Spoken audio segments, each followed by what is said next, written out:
ओम क्लीं कृष्णाय नमो नमः। समस्त भगवत प्रेमी भाई और भौणी मानक मोर राधे राधे। केमिति अछंती आपण माने? कृष्णांक कृपारू समस्ते भलरे थिबे बोली मोर विश्वास। आज मु श्रीमद भागवत गीतार तृतीय अध्यायर श्लोक 11 आपण मानक आगरे तोड़ी धरिबी। ता पूर्व जो माने सब्सक्राइब करना सब्सक्राइब कर दियंतु। कमेंट रे निजर मतामत लिखंतु। आउ भिडियोटी को लास्ट जाए देखंतु। देखिले ही भागवत गीता सब आपण माने बुझी पारिबे।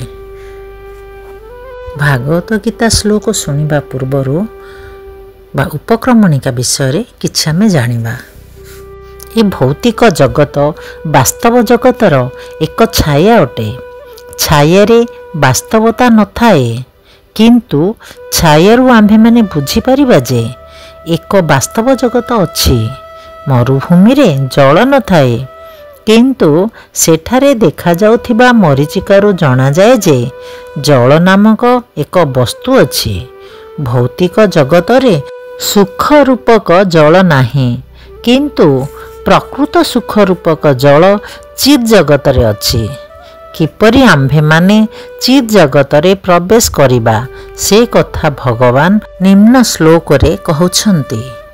निर्माण मोहा जित्संग दोषा आध्यात्म नित्या विनिवृत्य कामः द्विन्धे विमुक्तः सुख दुख संगहिं गच्छत्य मूढ़ः पदम अव्ययं तत्। से पदम अव्ययम अर्थात श्वासत चित जगत रे सेही लोक प्रवेश करि पारिबो जे निर्माण मोहा अटे। एहार अर्थ कौन? आम्भे माने समस्ते उपाधि पछरे व्यस्त। केही चाहुछि पुत्र हेबाकू, केही चाहुछि भगवान हेबाकू, केही चाहुछि प्रेसिडेंट हेबाकू, किंबा धनी लोक हेबाकू, किंबा राजा हेबाकू, किंबा आउ किछि हेबा पई। जे पर्यंत आम्भे माने एही उपाधि पछरे धावमान, से पर्यंत आम्भे माने एही शरीर प्रति आसक्त। कारण उपाधि गुड़िक ए शरीर प्रति प्राजुज्य। किंतु आम्भे माने तो ए शरीर नहुँ, एवं ए अनुभूति आसीबा ही दिव्यानुभूति लाभ करिवार प्राथमिक स्तर अटे। राधे राधे दोस्तों। एबे आमे श्रीमद भागवत गीतार तृतीय अध्यायर श्लोक 11 सुनिबा। श्लोक 11 देवानां भावयतनेन ते देवा भावयन्तु वः परस्परं भावयन्तः श्रेयः परमं वाप्स्यत्। एहार अनुवाद देवता माने ए यज्ञ द्वारा खुशी होई तुम्भ मानकु खुशी कराइबे।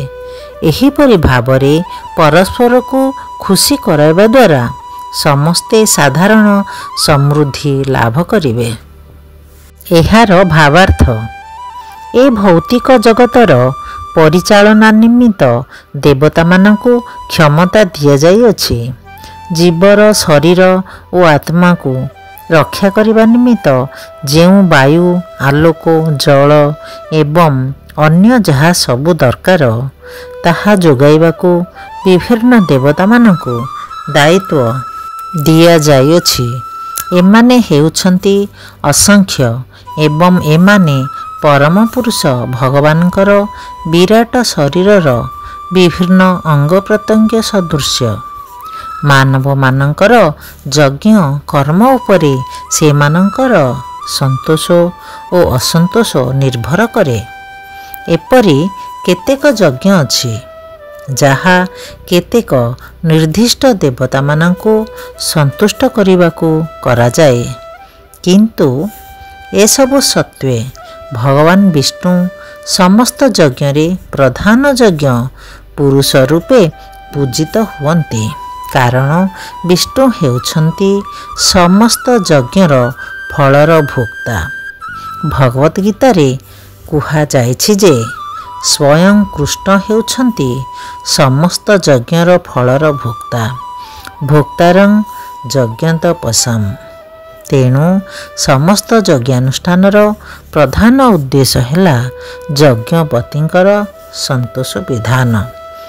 ଯେତେବେଳେ ଏ ଯଜ୍ଞଗୁଡ଼ିକ ଭଲ ଭାବରେ ଅନୁଷ୍ଠିତ ହୁଏ ସେତେବେଳେ ଯୋଗାଣର ବିଭିନ୍ନ ବିଭାଗର ଦାୟିତ୍ୱରେ ଥିବା ଦେବତାଗଣ ସାଧାରଣତଃ ଖୁବ୍ ଖୁସି ହୁଅନ୍ତି। ଫଳରେ ପ୍ରାକୃତିକ ବିଷୟବସ୍ତୁର କୌଣସି ଅଭାବ ପଡ଼େ ନାହିଁ। ଏତଦ୍ ବ୍ୟତୀତ ଏ ଯଜ୍ଞାନୁଷ୍ଠାନର ଆହୁରି ଅନେକ ସୁଫଳ ଅଛି।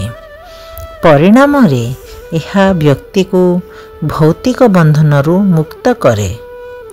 ଯଜ୍ଞାନୁଷ୍ଠାନ ଦ୍ୱାରା ସମସ୍ତ କର୍ମ ବିଶୁଦ୍ଧ ହୋଇଯାଏ।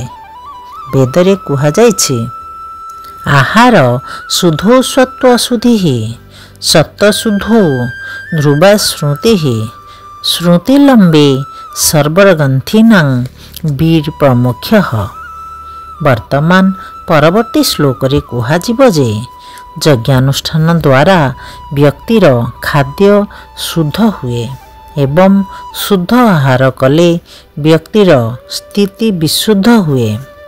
ସ୍ଥିତି ଶୁଦ୍ଧ ହେଲେ ସ୍ମୃତିର ସୂକ୍ଷ୍ମତନ୍ତ୍ରୀ ଶୁଦ୍ଧ ହୁଏ ଏବଂ ଯେତେବେଳେ ସ୍ମୃତିଶକ୍ତି ବିଶୁଦ୍ଧ ହୁଏ ସେତେବେଳେ ବ୍ୟକ୍ତି ମୁକ୍ତିପଥ ଚିନ୍ତା କରେ ଏବଂ ଏସବୁର ଏକତ୍ର ସମାବେଶ ବ୍ୟକ୍ତିକୁ କୃଷ୍ଣ ଚେତନାଶୀଳ କରାଏ।